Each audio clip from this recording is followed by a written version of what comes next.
Well, enough about betting. Let's quickly just touch on the Drake London contract that just came out a couple days ago. So, Drake London signed a 4-year, $141 million deal, which is 35 million a year. That Yeah, is dude. third in the NFL. 100 million of that is guaranteed, which is tied for fourth in guaranteed money. hmm Do you have any thoughts about this contract or Drake London as a player? I want to say he deserves it. Like for him to have his season that he had last year, and a lot of people were questioning if he would break out to be the wide receiver that people projected him to be. I mean, just well done, man. One of the best receivers in the game. He definitely deserves the contract. Um, as a player, he deserves it. But analytically, logistically, is it really the right deal if you're running the Falcons? I would say probably not. Um, he's the highest paid wide receiver now in the NFL, correct? Because you said he's He's top. third. He's third now. Okay. He's third. Who are the two in front of him? Do you know? Like guaranteed or just like the whole contract? Um, I guess whole contract. He's not first in The whole guaranteed money. No, he's tied for fourth. Really, So dude? That's a the lot of guaranteed money, though. That's crazy. it is.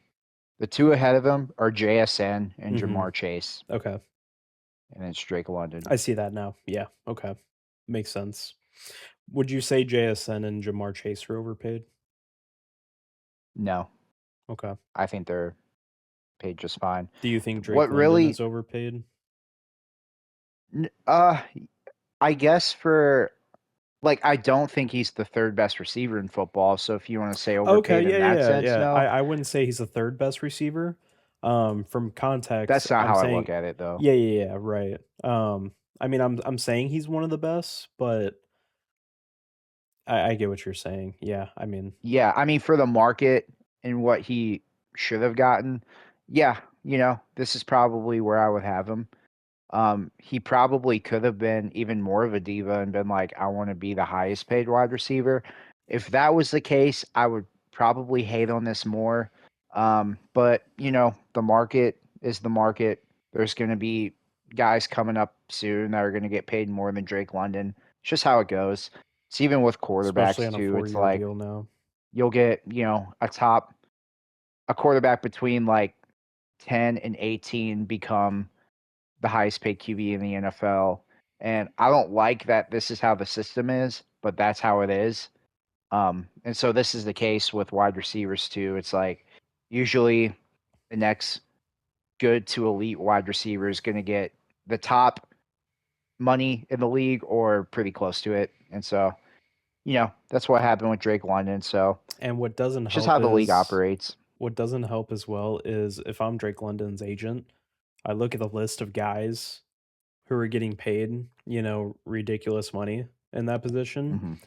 And, I scroll down and I see, oh, DK Metcalf was the fifth highest paid wide receiver in the NFL. And he's getting paid 132. Is Drake London better than DK Metcalf? That conversation. Or better yet, Brandon Ayuk, still a top 10 paid wide receiver. The dude doesn't even play Yeah, football it's brutal. games. The dude Yeah. doesn't even play football games. He more plays on Instagram more than anything and social media. We could do a Um, whole segment on Brandon Ayuk one day. oh god, dude. Yeah. If he ever gets waived, you know why. We will be Oh, the he's first gonna get ones. waived. Yep. That Um, boy's gonna be a commander. but dude, if I'm Drake London, like I don't really feel bad because it's like they paid Brandon Ayuk $120 million. T. Higgins got paid 115. I mean, shoot, we just saw Alec Pierce get an extension to 114. So I mean, Yeah. Alec Pierce is getting 114, and he's hit or miss sometimes. Depending who's at quarterback. I mean, I think I should get paid 140. And obviously it depends on what those conversations look like between the agent and the front office. and what contracts the Falcons have on the books. It just kind of sucks for the Falcons a little bit though, because this contract, I feel like you probably agree. The reason you think it's too high at this point in time because they still haven't even solidified who their quarterback is. Well, yeah. Um, I would have done this contract. Like, the way I would argue it is how good he's been with very bad quarterback play. Oh, okay. Yeah, that's So if fair. they could ever get a good quarterback, I Mhm. think it would go really well for him. I'm thinking of guys like even DeAndre Hopkins. If he got a quarterback, I feel like he could be like Mike Evans esque in a way, like just a consistent 1,000 yard receiver every year if he can get the right quarterback play, Mhm. which obviously he hasn't had. What really stood out to me about this contract, and this is a compliment more than anything. It's how much of a steal Amon Ra's contract was. I'm just like looking at his contract, Yeah, 77 dude. million Yep. guaranteed. Mhm. That's it. Yeah, dude, Amon-Ra Like 120 Lions.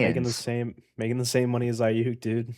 And it's Oh only gonna go man. down as time goes on here, so Yeah, they got an absolute steal with him. But anyway, this is about Drake London. I really like Drake London. I was actually very, very wrong with Drake London coming out of the draft. I thought he was a bust, Oh, 100%. really? And oh yeah. Yeah, so I honestly really struggle with um big body wide receivers, like Mhm. scouting them. For some reason, it never clicks with me because like I thought Drake London would be a bust, and I thought Traylon Burks was going to be the next DK. You know, Mhm. like there's just something about that specific archetype that I am just not good at scouting. Yeah. So I'm glad he's successful. He's doing his thing, and now the Falcons are going to have to pay Bijan soon, which he'll be the highest paid running back in football as well. So He has one more Falcons year. are paying a lot of money to their offense, and they just got to figure out the quarterback position. Um, maybe they try to get one in this next quarterback class. I'm assuming. I hate to assume, but I feel like probably Penix and Tua aren't going to be the answer. But who knows? Maybe they will. Um, We see so more yeah, crazy surprises. yeah, exactly. So And I you just know, pulled up the Falcons it's a cap good deal. space going to next season. It's actually way better than what I thought it Yeah, was. they So got a good this amount. yeah, they're projected $113 million in Hmm. cap space going into next season, and that's even before an extension on Bijan.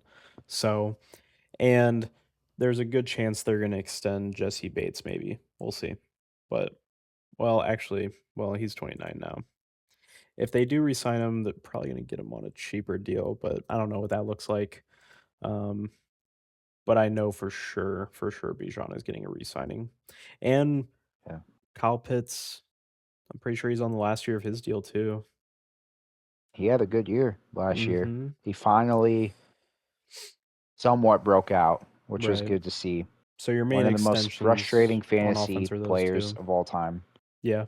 What'd you say? Pitts and Bijan are definitely gonna be the main 2 signings on offense, because 'cause they're both Yes. on 1 years right now, so Yeah, obviously the next thing you got to do is lock down Bijan. That's their best player on the team. He's going to be the highest paid running back. So of they all should time. get that done sooner rather than later. Yeah, of all time. Mhm. So that's Yeah, Drake dude. London talk. But do you have anything else on that? No, I think that was it, dude. I think it's pretty short and simple. I did not realize that the Falcons cap space was actually pretty good. So that's if I'm a Falcons fan, I'm actually a little bit feeling better about the future. Because I Yeah, thought they man. were kind of screwed a little bit, but now looking at the money that they have situated, even with signing Pitts and Bijan to extensions possibly that are coming, you're still gonna have a well amount of money to play with. So I'm cool with it.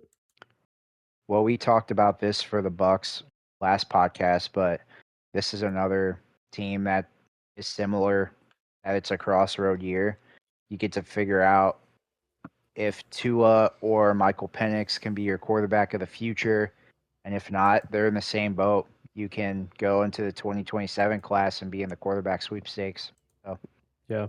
they are not in a bad spot, and they, like you said, they have so much cap space they can build their team up in free agency. Mhm. So